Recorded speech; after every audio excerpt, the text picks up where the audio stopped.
PhonePe व्यवहार करुले बड़ खबर जदि आपण भी फोनपे व्यवहार करुँच टंका लेन देन करुँच तेरे एक कथा जाणी रखु फोनपे रे आसीगला आ किसी नुआ सुविधार लाभ जहाँ आपण मैंने जाणी रखा निहाती जरूरी। आसतु संपूर्ण अपडेट जानिबा ता पूर्व वीडियो को लाइक करूँ सब्सक्राइब करनथिले एबे सब्सक्राइब करी पाखर थिबा घंटी चिन्ह को दबाई दियंतु। आजिर समय प्राय समस्ते ऑनलाइन जुगे टंका ट्रांसफर निहाती भाबे करुथिबे एमिति कि फोनपे रे रहिछंती कोटी कोटी यूजर एबे आपणक फोन रो पेमेंट करि पारिबे आपणक परिवार लोके। यूपीआई सर्कल सर्विस आरंभ करिछि फोनपे। जदि आपण घरे अछंती और परिवार सदस्य बाहर कोनोसी जिनिस किणुछंती तेबे से आपणक अकाउंट रो फोन माध्यम रे पेमेंट करि पारिबे। फल बैंक अकाउंट नथिबा परिवार सदस्य हेबे को उपकृत हेबे।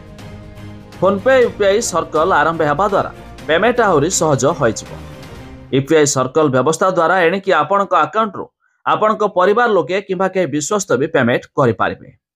तेबे याकू एक्टिव करिया पई आपण फोनपे विजिट करी जाको आपण चाहुथिबे से नंबर को ऐड करिवा परे सेमाने पेमेंट कले आपणको आसीबो नोटिफिकेशन जहा जरिया रे आपणको फैमिली आपणको फोनपे रु करि पारिबे पेमेंट।